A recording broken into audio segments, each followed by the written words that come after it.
साथियों, जल परिवहन के क्षेत्र में भारत का बहुत गौरवमयी इतिहास रहा है। हमारी समृद्ध विरासत रही है। हमारे यहां नौकाओं और जहाजों से जुड़े श्लोकों में बताया गया है, दीर्घिका तरणिः लोला गत्वरा गामिनी तरीहि जंगाला प्लाविनी चैव धारिणी वेगिनी तथा। ये हमारे शास्त्रों में इतना वर्णन है। दीर्घिका तरुणी लोला गत्वरा गामिनी जंगाला प्लाविनी धारिणी वेगिनी। हमारे यहां जहाजों और नौकाओं के अलग अलग आकार और प्रकार होते थे। हमारे वेदों में भी नौकाओं, जहाजों और समुद्र से जुड़े कितने ही मंत्र आते हैं। वैदिक काल से लेकर गुप्त काल और मौर्य काल तक भारत के समुद्री सामर्थ्य का डंका पूरे विश्व में बजता था। छत्रपति वीर शिवाजी महाराज ने इस समुद्री सामर्थ्य के दम पर ऐसी नौसेना का निर्माण किया जो दुश्मनों की नींद उड़ाकर रखती थी। जब अंग्रेज भारत आए तो वो भारतीय जहाजों और उनके जरिए होने वाले व्यापार की ताकत से घबराए रहते थे।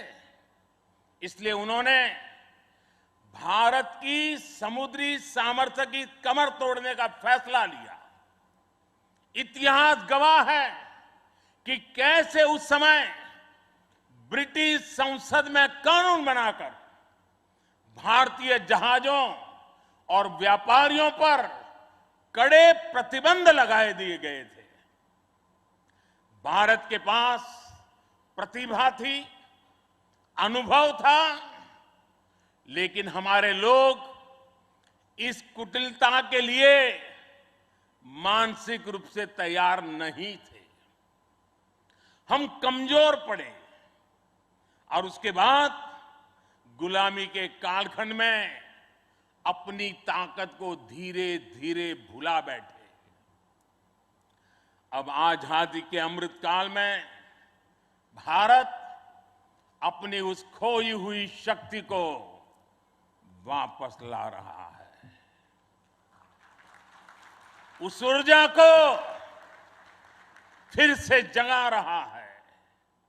साथियों, आज 2 सितंबर 2022 की ऐतिहासिक तारीख को इतिहास बदलने वाला एक और काम हुआ है।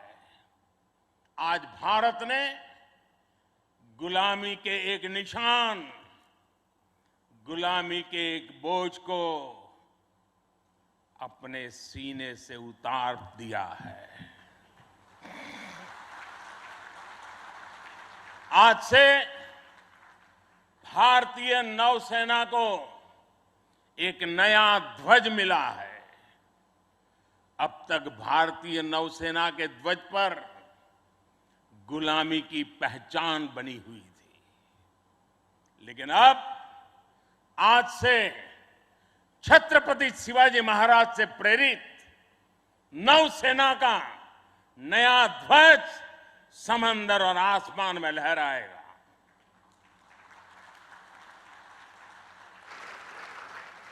कभी रामधारी सिंह दिनकर जी ने अपनी कविता में लिखा था, नवीन सूर्य की नई प्रभा, नवीन सूर्य की नवीन प्रभा, नमो नमो नमो, नमो स्वतंत्र भारत की ध्वजा, नमो नमो नमो।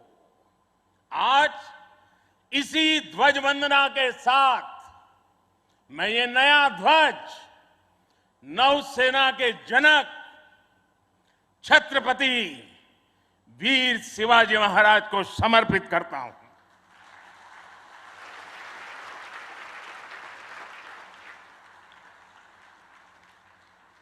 मुझे विश्वास है भारतीयता की भावना से ओतप्रोत ये नया ध्वज भारतीय नौसेना के आत्मबल और आत्मसम्मान को नई ऊर्जा देगा।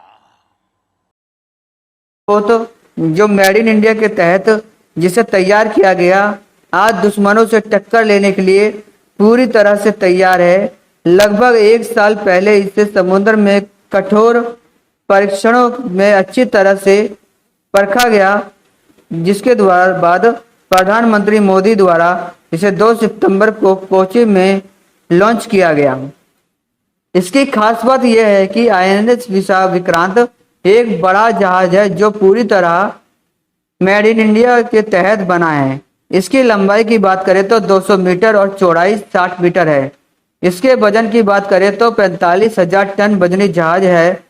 इसमें 4 एफिल टावर के बराबर लोहे का इस्तेमाल किया गया है, जबकि विक्रांत में 2400 किलोमीटर केबल लगाई गई है, यानी ये केबल कोच्चि से दिल्ली तक पहुंच सकती है।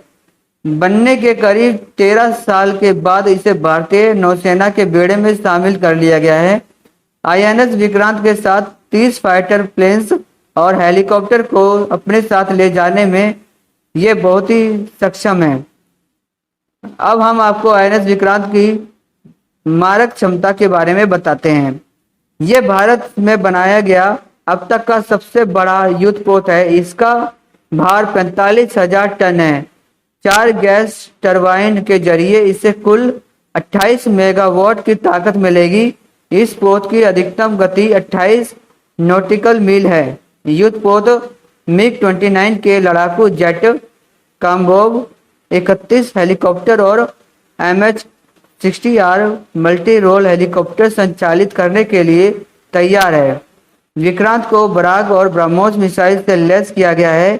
कोच्चि एशियाई के CMD मधु S नारायण ने बताया कि इसमें 2300 से अधिक केबिन हैं, जिन्हें लगभग 1700 नौसैनिक के लिए डिजाइन किया गया है।